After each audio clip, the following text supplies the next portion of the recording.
Seahawks Nation, buckle up, because things are heating up in Seattle. The most criticized unit from last season might be going through an incredible transformation, with a rookie stepping into a starting role and an unlikely center stealing the spotlight. At the same time, key guys are coming back from the injury list and bringing new life to the squad, but there's also a trade rumor floating around that could shake up the offense in a big way. Stick with me until the end because these moves could change everything for our Seahawks. But first, show some love 12s. Smash that like button, subscribe, and hit the bell so you don't miss a single update on our Seahawks. Let's start with the group that took the most heat last year, the offensive line. No sugarcoating it, folks! According to Zoltan Bude from Pro Football Focus, the Seattle Seahawks finished 2024 with the second worst O-line in the entire NFL. And heading into 2025, the outlook isn't much better. Bude ranked them 30th, and Matt Johnson from Sportsnaut went even harder, putting them at 31st. Can you believe that? One of the worst protections in the league, and we all know how that kills any offense, especially a quarterback like Sam Darnold, who needs time to go through his reads and get the ball out clean. And of course, it impacts the run game too, because without lanes opening up, Kenneth Walker III can't do his thing. But here's the big news. John Schneider went all in at the April draft, using the 18th overall pick on Gray Zabel, a guard out of North Dakota State. And so far, the kid looks ready to live up to the hype. He stepped right into the spot left by Laken Tomlinson, who signed with the Houston Texans and has already locked himself in as a starter. The bigger surprise, though, is the guy lining up next to him, Jalen Sundle. Sundle, who went undrafted and was already on the roster last year, is making the most of a rare shot. With Olu Oluwatimi sidelined by a back injury, Sundle got called up to fight for the center spot and is flat out impressing everyone. Greg Bell from the News Tribune reported that Sundle has caught the eye not just of Mike McDonald, but also new offensive coordinator Clint Kubiak and line coach John Benton. In the preseason game against the Kansas City Chiefs, Sundle showed exactly what Kubiak wants in this new outside zone system: quick burst off the snap, the speed to hit the second level, and the awareness to open lanes in the run game. And here's the cool part: Sundle used to be a tackle at North Dakota State, then shifted to guard, and now he's adapting to center. When asked about the switch, he said he loves the direct contact, the short and fast movements, and the challenge of battling linebackers at the second level. That's the mindset you need to reshape this line. Now picture this: Gray Zabel, a first-rounder, lining up next to his old college teammate Jalen Sundle, running the middle of the line. If this clicks, we might be looking at an unexpected but much-needed revival of a unit that's been dragging the franchise down. But that's not the only thing shaking things up in Seattle. On top of that O-line surprise, the Seahawks got some important updates out of the medical room, and I know that's something every fan keeps an eye on. Let's kick it off with some fantastic news. Uchenna Nwosu, a key piece of our defense, passed his physical and is cleared after knee surgery. That's the kind of news that flips the energy instantly. Nwosu isn't just an explosive edge rusher, he's a leader, a guy who sets the tone for the pass rush and helps organize the rest of the defense. Just the thought of him coming back healthy gives this group a huge boost, especially since they've been desperate for consistency in getting to the quarterback. On the offensive side, though, there's the Kenneth Walker III situation. He sat out the first two preseason games with a foot issue. Mike McDonald explained it's about finding the balance between protecting him and making sure he's ready for Kubiak's system. Walker has already missed 10 games in just 3 seasons, 6 of them last year. That's a big deal. The Seahawks can't afford to lose their main weapon in the ground game. According to McDonald, the plan is to have him practicing in joint sessions against the Packers in Wisconsin this Thursday.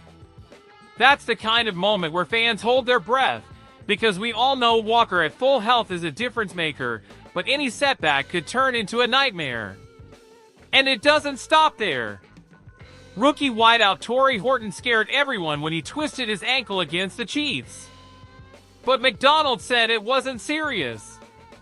He could have gone back in, but the coach kept him out as a precaution. Horton has been flashing speed and confidence that makes you think he might already earn snaps, especially with possible changes in the receiver group. Meanwhile, Olu Oluwatimi, battling Sundle for the center job, is back at light practice and expected to join the joint sessions against the Packers too, huge for the starter decision.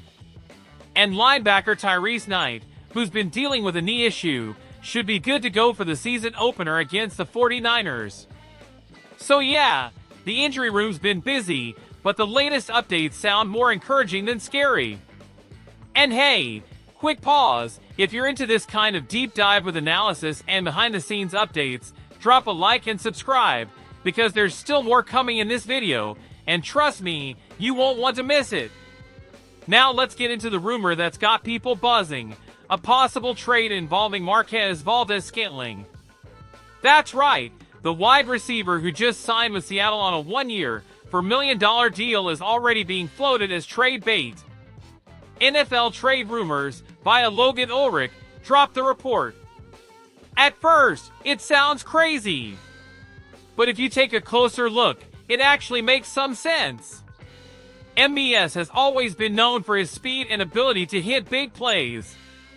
His 17.4 yards per catch average ranks among the best in the NFL, and in 7 years he's got 20 touchdowns on 205 catches.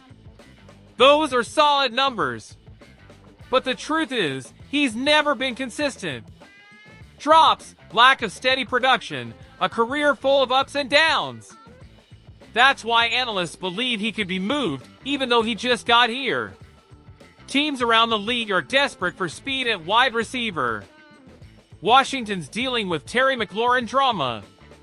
The 49ers have Jawan Jennings asking for a new contract. We've seen stars like CD Lamb and T. Higgins fighting for extensions. Front offices know depth at WR is critical. And if a contender feels like they're one piece away from a Super Bowl run, a veteran like MBS might be exactly what they're looking for.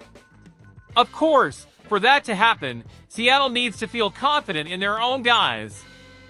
That's where Torrey Horton comes in again. The rookie is showing the size, speed, and confidence to step into a role right away.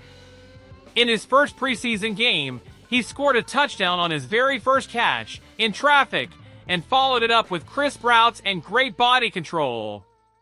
If Horton really proves himself, Schneider might start listening to offers for MBS. The catch is that outside of Horton, the Seahawks don't have much speed. Guys like Cooper Kupp, Jake Bobo, and Cody White are solid targets, but they don't scare defenses with speed. Tyrone Broden and Ricky White III have potential but are still raw. That makes it risky. So while this rumor is gaining traction, it's not a done deal that Schneider will pull the trigger.